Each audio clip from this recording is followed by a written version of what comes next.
All right, let's get started. Hello, one and all. If this is your first time watching one of these videos, welcome to the channel. At any point that you might find that you actually really like this channel and would see, want more videos, just hit the like button or subscribe and you'll see a lot more from what this video has in it. For today, what we're going to do is we're going to take a look at a 97 neon engine. So what that entails is we have a 4-cylinder fuel-injected engine, and we need to go through the reconditioning process. So the first thing is you guys are going to be split up into groups. So boom, you're split up into groups. The next thing is I already gave you guys who are actually in the class and you're working on these, you're going to have a whole bunch of paperwork to do before you even touch an engine. So you're going to fill out your spec packet. You're going to look through the actual manual that's right on the portal. So you don't even need that. But that's on there for you guys. Make sure you get familiar with it before you even touch the engine. Remember, you're not even supposed to touch one single bolt until you have this finished and that I see it and make sure it is filled out properly. There are some things in here that are not applicable to this motor, such as the fuel pump or distributor. Instead of a distributor, we actually have a coil pack that sits on top. So if you want to find those bolt specs, that can suffice for that as well. Now, moving on.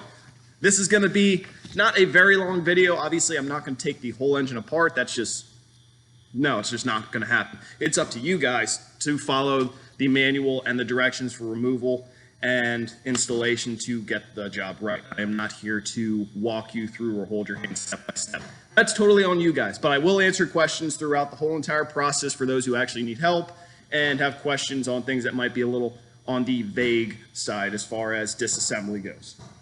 The first thing I want to let you guys know is as soon as you get the okay, the first things I would say to do is come to me and grab what you need, which in this case, what every group is going to get is one of these guys. So you have masking tape, and you're also going to get a whole bunch of Ziploc bags. That is for storing any components like bolts and assemblies. What I recommend is taking a Sharpie, writing what bolts go with which component, because as you can see on the engine, there is a lot. There is a whole bunch of bolts that are going to look similar, about the same. Oh, I got a classmate in the background already. Good morning. All right, so a lot of the bolts are going to look the same. They're going to look very similar, so what you want to do is split them up. Just like we talked about in a few of the chapters earlier, when you're taking apart certain brackets or components, kind of put them back together or how they went, just in case you forgot how they were taken off. A great resource is your phone. Take plenty of pictures, as many as you possibly can, because once this is all said and done, maybe 2 weeks from now, you might not remember exactly how, this injector harness was, or, what bolts actually held the starter in, whatever it may be. You might forget, which is okay, but take pictures so you have the okay from me to use your phone to your benefit. That's what happens out in the real shop. Technicians are going to take pictures of very complex components when it comes to removal and installation. That's just the way world works right now. So you are allowed to use your phone. So you're going to grab a whole bunch of Ziploc bags plus masking tape from me. I will try to supply gloves today, just in case your engine is on the greasy side or the dirty side, so you're not having to wash your hands every 5 seconds. Okay, moving on from that. Things that you are going to use. So when you go through some of the final packets, it's going to ask for gasket materials, assembly lube, and stuff like that. I have these at my disposal. So between some of the components you're going to see, you won't need these until possibly reinstallation or the very end. But they are here. I do have them. So when you are looking for those, just ask me. I will get them for you. Even for resurfacing the valve seats, we use Prussian blue for the contact on the valve to make sure we have a good seal. I have that as well. Of course, we have all our measurement materials. You guys are going to use special measuring tools with this. It's not going to be as simple as using a micrometer. So you have to come to me. I will give you the tools, and then you give them back once you are done. I am not going to leave them out because they are special tools and they are worth quite a bit. I can't afford having them get lost. So When you are disassembling this, there are certain specs you need before complete disassembly. Read through the manual. It's important. I will be grading you guys on how you follow instructions, so make sure you go through that. I will most likely go through the rubric before you guys actually start diving into the engines, just so you know the grading process and how I am overall evaluating how your group does. As far as special tools go, you're going to need an assortment of special tools. They're going to give you the part number in the packets and in the manual. Things such as this is for removing the crankshaft pulley or the harmonic balancer, whichever you would like to call it.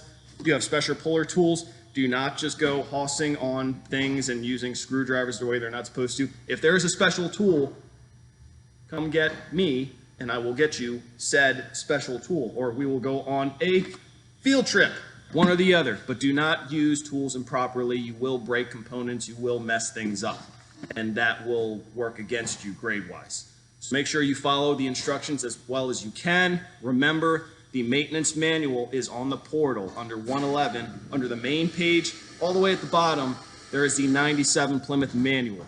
That's the one you want to follow the most, because that is mostly a step-by-step.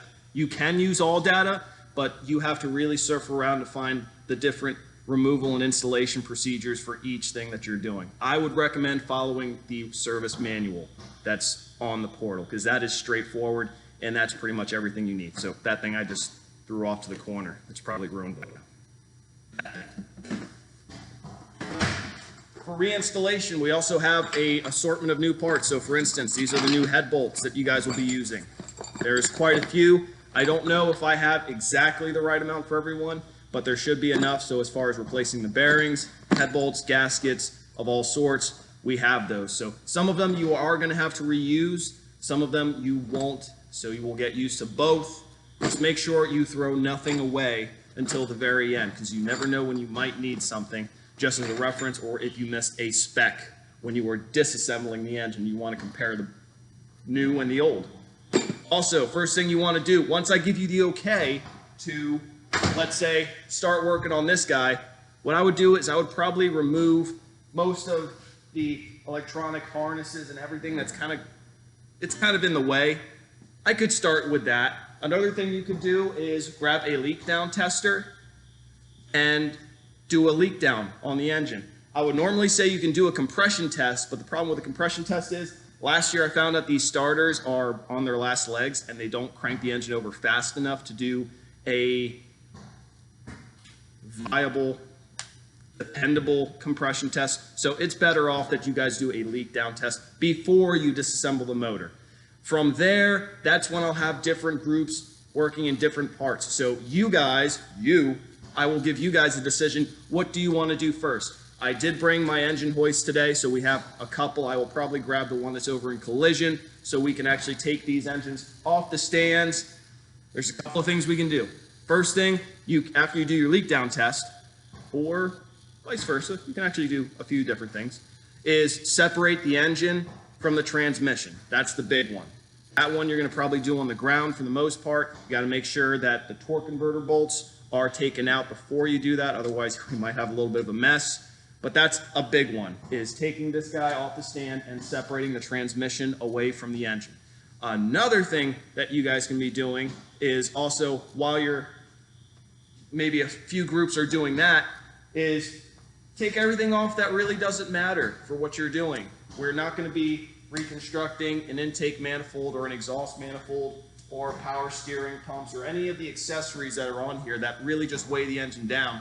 That stuff you can take off. That'll take a little bit of time, but just so not everyone is on the same thing at the same time, I will eventually step in and split you guys up, as far as one group might be removing the cylinder head and doing cylinder head work on the bench, while the other group is working on disassembling the bottom end. So it should be half groups are working on top end while the other half is working on bottom end. So not everyone needs the same machine or the same tools at the same time. So today, expect to be split up. Come to me and tell me what your game plan is, and I'll tell you, yes it is, or no it's not. And from there, we will work as best as we can.